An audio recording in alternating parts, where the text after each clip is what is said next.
Welcome to the 360 show. It's the start of a new week. The IPL is just around the corner. We're looking forward to that.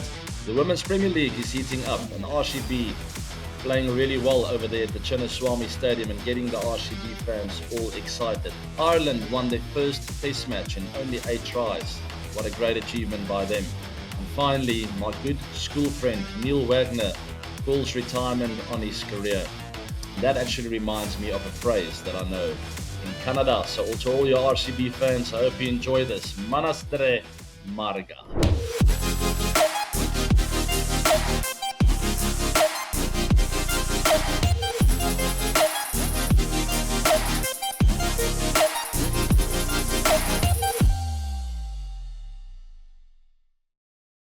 So the IPL is just around the corner with that first game happening on the 22nd of March. It's a big one. It's RCB against CSK. It will be played in Chennai. I'm pretty much looking forward to that one. It's a big clash to set the trend and to put the peg in the ground for this year's IPL 2024. It's going to be absolutely fantastic. I think this tournament has evolved so much over the years. It's really become a spectacle and something you just simply can't miss. I look at my friends over here in South Africa, people I speak to from day to day, who are looking forward to support their teams. It's so incredible how global this tournament has gone and how powerful it's become over the years. And this season is going to be no different. We start off here with Captain Pat Cummins, news for the Sunrisers Hyderabad.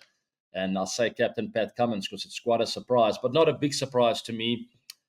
Thinking of the involvement with Dan Vittori, who was with the Australian team. Also, we might see some involvement from Andrew McDonald. And you just see a bit of an Australian flavour coming into that Sunrisers Hyderabad team. Captain Pat Cummins, also the World Cup winner in the ODI 2023. So he's got there's reason for him to be captain in that team, even though it's a bit of a surprise to most people, a bit of an upset to me, perhaps, to see Aidan Markram being moved across and sort of just had to make way for Pat Cummins there. Even though Aidan Markram has won back-to-back South African SA20 tournaments, I think he's a fantastic captain, and they were just getting used to him as captain there at the Sunrisers Hyderabad. So it is disappointing to me, to him, to all South African fans. But if it is for the best of the Sunrisers Hyderabad team, then so be it. Also, another change, more New Zealand and Australian flavour coming in to this team. James Franklin steps in as bowling coach. Dale Steyn is out. I don't think that's got anything to do with an agenda or politics. I think Dale maybe has had his fair share of spending a lot of time with the team. He was there for the full tournament and maybe just ran out a bit of steam, decided to pull out. And I'm very sure with all the knowledge that he's shared over there in the Sunrisers camp, they will take that into this next season. Some Chennai Super Kings news. Times of India reporting on Devon Conway. He's going to undergo surgery and he's ruled out of IPL 2024 until May. So maybe there is an opportunity for the knockouts, for him to be ready for that, but missing out on so much cricket, possibly coming in with no form whatsoever. I don't think that'll be a good idea to try and get him available for the back end of the IPL. He's pretty much out of the IPL in my books. And a big blow for Chennai Super Kings. He's been a very consistent performer over the years. He's been a great find for Chennai Super Kings and also New Zealand. He is a former South African, for those of you who don't know, grew up in South Africa, struggled to make a team over here in Johannesburg for the Lions, was in and out of the side and decided to go and find better fortunes over there in New Zealand. And the grass was certainly greener for him on that side. As he's just made a fantastic career. And it's a sad case for South African cricket, losing out on so many talented individuals, so much talent in a whole. And luckily with this SA20 tournament that's been ongoing for the last 2 years, I do believe that is the main thing and main reason why we're going to be keeping the talent moving into the future. So big blow for Chennai Super Kings there. Devon Conway ruled out of IPL 2024. And the sad part of that is he got it injured with the gloves in there and he was wicket keeping. He's not a consistent keeper. He's not a regular keeper. And on that occasion, It feels like a bit of a waste with him getting injured, with the ball going down leg side of Adam Milne. He got hurt, went off the field. Maybe didn't think much of it. Unfortunately for him, it was a big blow. Lucknow Super Giants. It's a big announcement from Justin Langer here. He says he's absolutely delighted to have Lance Klusener joining LSG support staff. He's already part of the family, being the head coach of our South African franchise. He brings a wealth of knowledge and experience. So he's with the Durban Super Giants in the SA20, and now he's joining with the Lucknow Super Giants. And Justin Langer is very excited there. And talking about LSG, there's also news on KL Rahul by the Hindustan Times here, saying that he's back in India after treatment in England, in the UK, and he's set for IPL 2024 return and in line for the T20 World Cup, which is great news for LSG. He's a fantastic player. He's a very consistent performer, and I think he's a really good captain, very calm and collected. And I've always enjoyed watching him play. And a bit of a tongue in the cheek quote from KL Rahul here in a candid chat with Star Sports. Rahul said, "I respect my father, but on the cricket field, AB de Villiers has been my biggest inspiration." Thank you, KL. I really appreciate it. I know it's a bit of tongue in cheek. We did play together at RCB. I think he's a fantastic man and a fantastic player. And I'm looking forward to a very successful IPL for him and Team LSG. Hopefully not too successful, because it's time for RCB to step up. Moving on then, Rishabh Pant is hitting cricket balls again. He's been spotted, and that is fantastic news to all cricket lovers out there, not only the Delhi Capitals or Indian supporters. It's great news to me and so many other cricket lovers around the world, because this guy is absolutely magic. When he gets going, it's a sight to behold, and it's one of the most beautiful things that you can be watching in cricket. So he's been spotted here. Let's have a look at this video where he's hitting some cricket balls.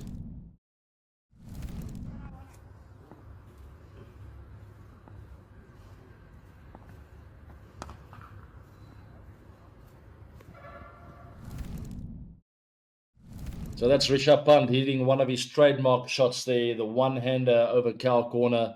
He's a sublime player, and it's just great to watch. I'm a big fan. He's got number 17 on his back, so we have something in common, and I'm really hoping that we'll see him back in the IPL coming this year. Well, it's this month. It's right around the corner, and hopefully Rishabh will be running out on the field for the Delhi Capitals. It would be great for them, also for all cricket lovers around the world. So, Rishabh, keep hitting those cricket balls, keep preparing. And that footage was taken in Bangalore, by the way, where he's getting ready for the IPL, and hopefully we'll see the best of him in this coming season. The WPL is in full flight, and Team RCB is on 3 out of 5 wins, which is fantastic news. They're playing some good cricket. They find themselves in the third spot of the points table, led by Delhi Capitals, who's won 3 out of 4 games, but also on the same points. 3 of them on 6 points. They're also the Mumbai Indians. And Team RCB just having a fantastic game there at the Chinnaswamy Stadium. And it reminds me of those moments. I know exactly what Elise Perry is referring to here when she says it's the best atmosphere I have played in front of in my entire career. So it's a bold statement, that because she's played right around the world. She's been part of a very successful Australian cricket team. And yes, she says that's the best atmosphere I've ever experienced. And I can relate to that. There's no doubt that the Chinnaswamy is unique compared to any other cricket field around the world. The fans is just so loud. It almost feels like, I don't know. I don't think I've ever experienced anything like it. So I can't compare it to anything else, really. It's just electrifying. And I just have incredible memories of playing at that ground. We also see Chris Gale here when the two of us walked around the field here for a last time at the Chinnaswamy Stadium. He says here, the Chinnaswamy Stadium played a big part in my career. The fans, the roar, the chants, absolutely incredible. And I get goosebumps when I'm playing at the Chinnaswamy. I get goosebumps just sitting here thinking about playing in front of the RCB fans, the city of Bengaluru. They are just so passionate and so loyal to their team, which is absolutely fantastic. And hopefully, maybe there's something written in the stars with the women's team maybe lifting the trophy that's here, and the men's following them later on in March, April, and May. It would be a fairy tale story, and it would be absolutely fantastic to the fans of RCB. I really do feel they deserve that, but the teams are going to have to work for it. The women's team, so far, so good, and hopefully the men's will be prepping and getting ready to lift that trophy in May month, or the month of May. Then a fairy tale story in itself. Team Ireland, the men's test team, have won their first test in only 8 tries. That was against Afghanistan in Abu Dhabi. Fantastic outing. They bowled Afghanistan out for 155.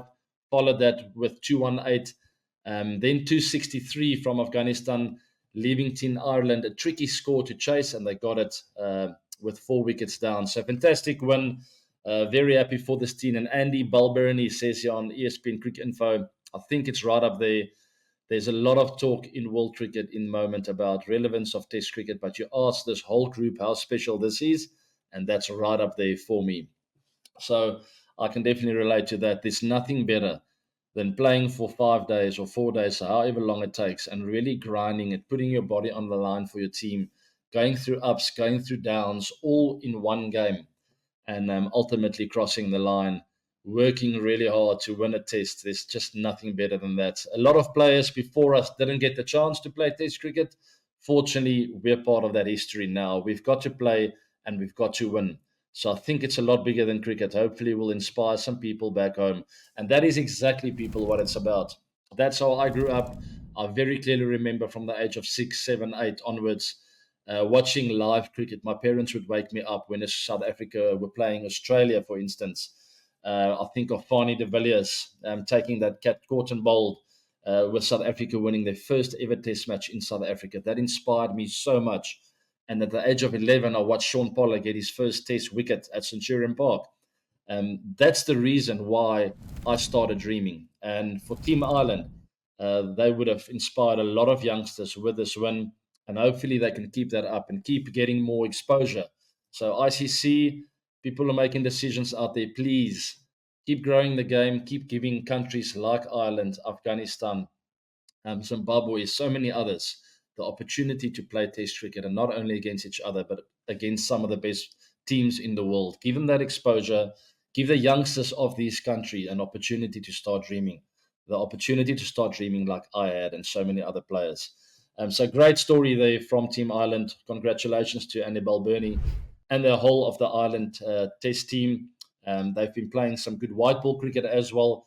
So there's definitely growth in that country. And I also played some cricket in Ireland growing up. When I was 19 years old, I spent 4 months over there in Ireland. I played some club cricket. It was an unbelievable experience. They are great people. It's a great country. So much history, and it's absolutely beautiful. If you've never been there, you should go and visit. By the way, I played at a club called Carrickfergus. There's an old castle and so much beautiful history of that little town. And that's where I played. And I scored a couple of double hundreds in that 50 over format. I was in the form of my life, and that's where it was like a turning point in my career to a certain extent, where I went back to South Africa. I played for South African A team after that, and straight into the Protea side. So just a fantastic experience. It also learned me to take responsibility for my actions. Learned to do my own washing. I learned to do so many things because all of a sudden mommy wasn't there anymore. Anyway, long story short, congratulations, Ireland. Let's move on to AB Reacts now. I love this. This week on AB Reacts, and thank you very much, by the way, for posting all these comments and questions. This is the only way I can get feedback from you guys to make sure that we keep growing this channel, keep making the content better, because that's what it's all about. It's about me interacting with everyone out there who follows me, who loves cricket, who loves talking about different moments of the game, the IPLs, the World Cups, a big test series between England and India, etc., etc. I want to know what you guys think. I want to know what I'm doing well, what I'm not doing so well. So please criticize me as well. The very first one, sir, please say historical places in SA and their history. There's just too many to mention. Immediately what comes to mind is Cape Town, Table Mountain, with incredible history there. I was there recently. The history of Robben Island, where the prison is, the prison where Nelson Mandela went to, and so many others. It's just incredible how Madiba got out of prison after 20 plus years and becoming the president of South Africa. Go read his book. There's so many good books of him out there, and go find out a bit more of the history. That's also where the winelands, the best winelands in South Africa is.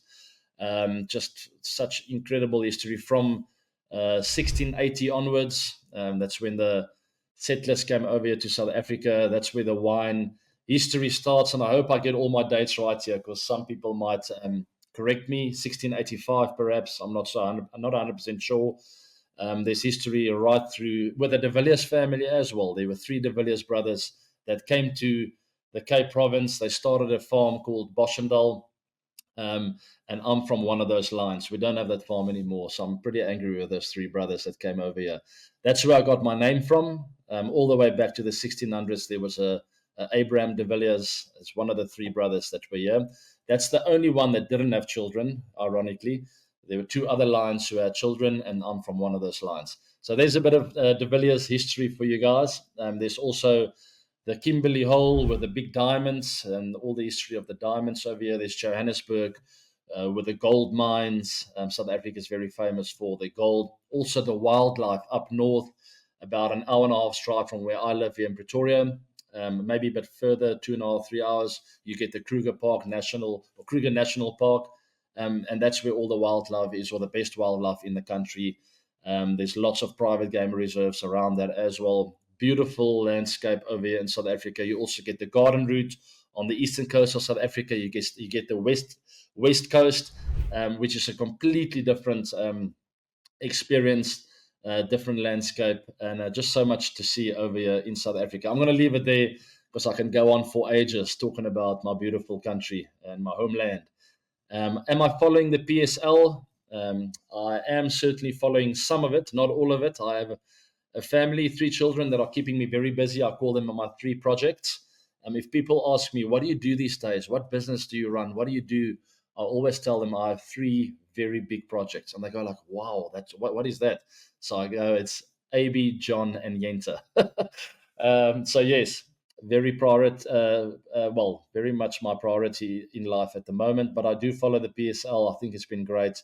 And I have promised you guys that we're going to get Baba Razam on here. We're also going to try for Mo Rizwan and a few other guys, maybe Shaheen Afridi, to just talk about the PSL. I'm going to let them play the PSL and we'll catch up with them afterwards. The quality of videos keep increasing. Blue Keyboard 928.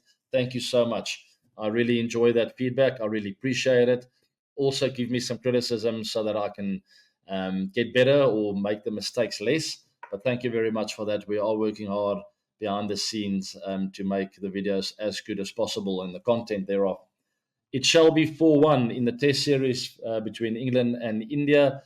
That is a prediction from one of our fans. 4-1 is certainly a possibility. Depends what kind of mental state the England team is in at the moment. I think they have a lot of pride to play for, and I think Ben Stokes and his troopers will come out and give it their best shot to make sure it doesn't happen that way. Hopefully a bit more resilience from them.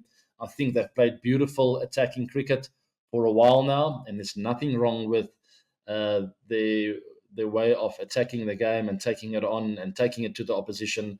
But there are moments when you need to be resilient, and hopefully we can see a bit of that, where they sometimes must be prepared to go 5 days. A test match doesn't just have to finish in 3 days. You have 5 days, and sometimes you need to be patient. It's my 5 cents, and we have seen signs of that. Joe Root, the leader of that, and showing that he's sort of returning to his old mold of playing proper test cricket, and that's where he's at his most dangerous, and that's where he's going to keep that England batting lineup together. And then there's another friend of ours here, a follower, saying bloopers with a emoji. I'm not sure what the emoji looks like, a hug. So hopefully enjoying the bloopers. The bloopers are certainly an area where you see a bit of the real me. I do make mistakes. It's all not just fluent on here. But thank you very much. I'll ask my team to share a few more of those, because there are lots of that. Blue keyboard, one video covering IPL teams and their strengths and who will win this time. That'll be nice. I'll certainly cover a bit of that for you. We did cover a bit of the IPL on this show today, but I will give you some predictions moving forward. And remember, predictions are all tongue in the cheek stuff. It is a gut feel. It's what I've been following. It's about conditions and players in form. I give my best possible prediction.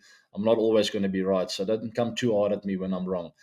The moment he said Swagaze Apkal, melted, subscribe. Thank you very much. I hope I pronounced that okay. I did train as much as I could. I hope I pronounced that all right now.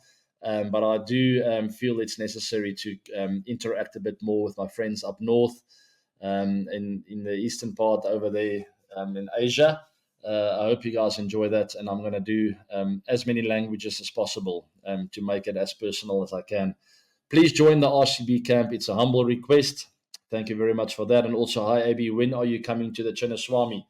So, yes, nothing confirmed yet.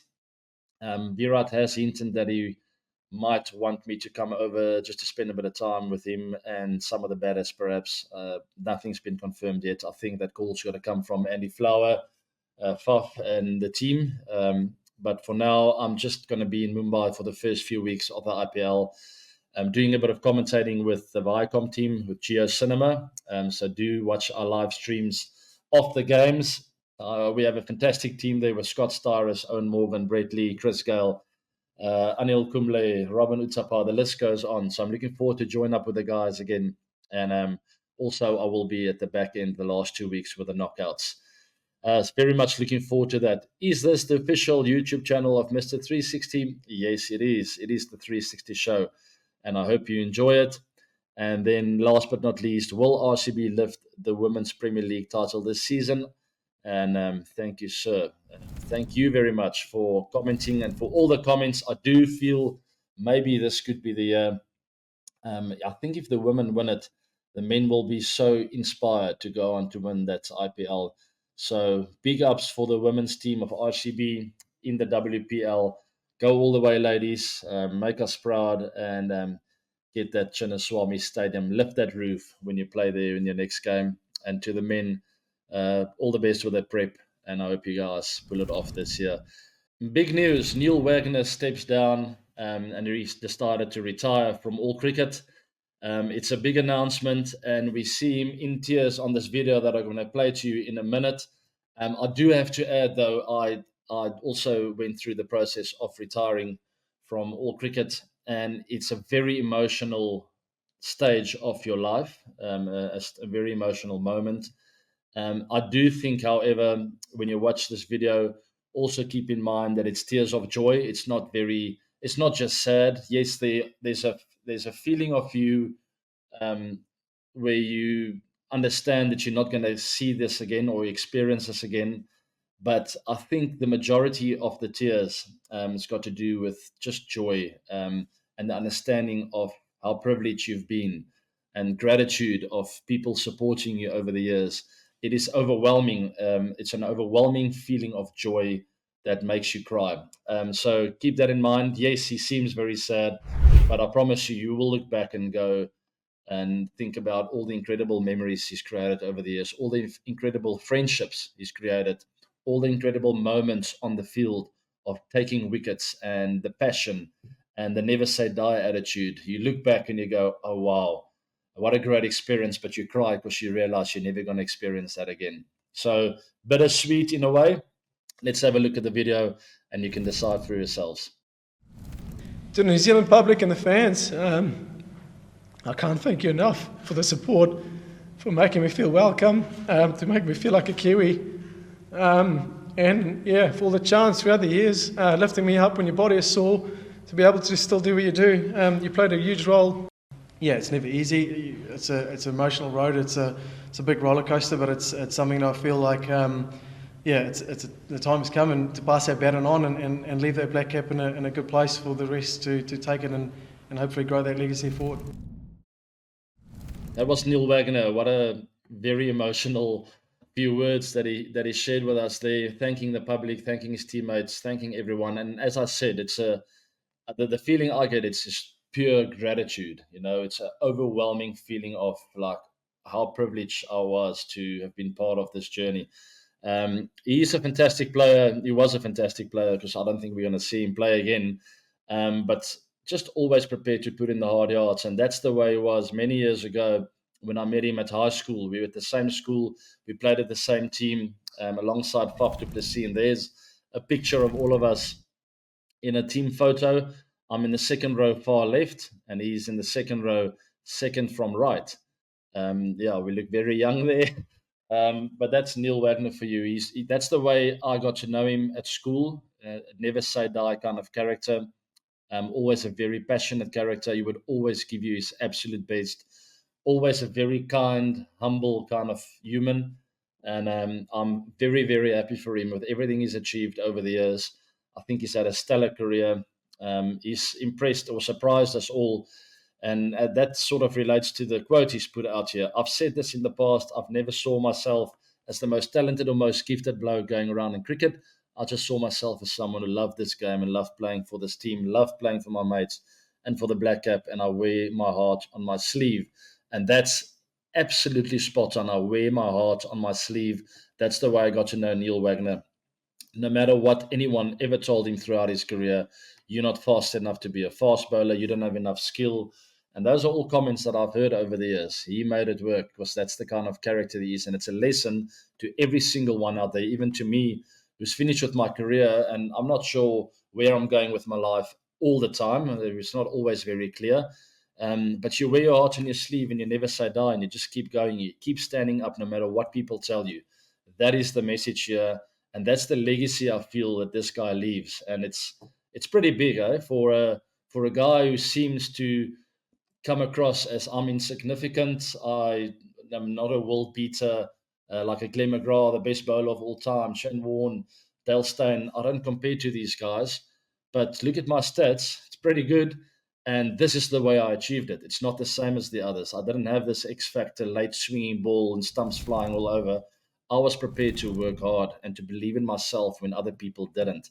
And that goes a long, long way, people. And that's the kind of stuff that I really enjoy watching. That's also what I respect from players like Rafa Nadal in tennis, who's got that same kind of attitude, Not always flashy, but he gets that ball back, and he's going to get it back one more time than his opposition to win a point, no matter what. So just a beautiful story, and congratulations, Neil Wagner, for an incredible career and inspiring millions out there, inspiring me. You've been absolutely fantastic. And it once again reminds me of the phrase of the day, Mana Sidre Marga. If there's a will, there is certainly a way. And that's Neil Wagner for you. Moving on then, on this day, 9 to 12 March in 2018, we played a test match against Australia, and it was one series to remember. That's what I tweeted on that day. It's 6 years ago now, and there's a tweet here that I really enjoyed. I don't like talking about myself, but I did want to share this with you guys. I remember shaking when I tweeted this, and I just felt like I had to say it. This series will be one to remember. This is what Mike Hazeman had to say about it. I hated what I saw from David Warner with that run out of AB de Villiers, when he was screaming and shouting at Markham. It wasn't at AB de Villiers. The ICC getting involved with that as well, with Lyon getting in some trouble. Lyon was charged with a level 1 offence, and that's conduct contrary to the spirit of cricket. He actually sent a tweet out after the incident in the stairwell in Durban. Sent a tweet out that said, "This is going to be a series to remember." And from the moment I read that tweet, I knew that they were going to be in trouble with the Australians for the rest of this Test series. And AB de Villiers is going to do his very best to make sure that he could actually turn the tide, which he did.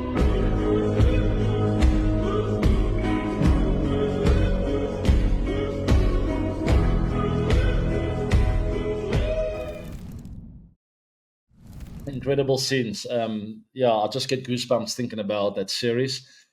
It started off on the wrong foot in Durban. The Australians were very aggressive, and this is absolutely no hit at them whatsoever. I see Hazeman talking about David Warner there.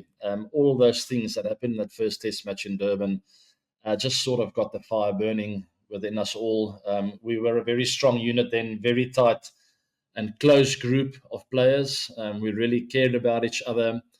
And that's what Test cricket is all about. You get this momentum and you get this team and you start sensing that there might be a bit of weakness with the opposition here. That's why they came so hard in that first Test match.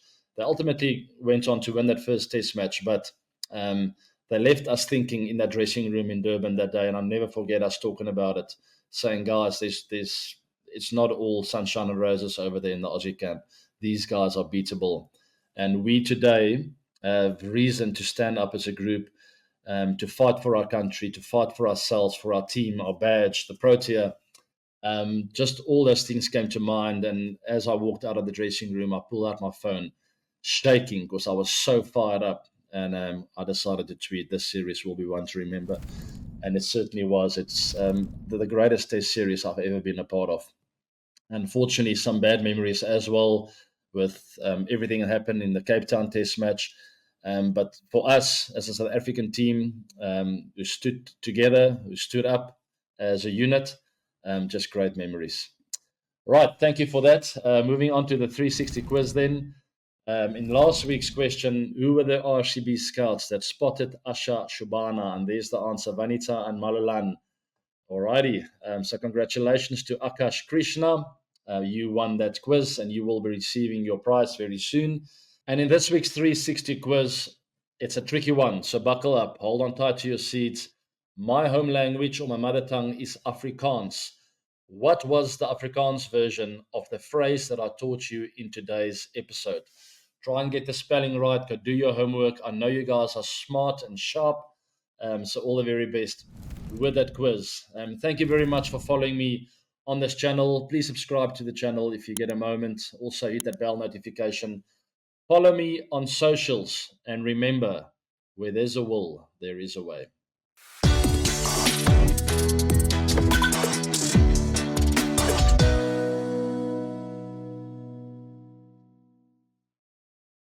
So that footage is from Bangalore, where Rishabh has been prepared.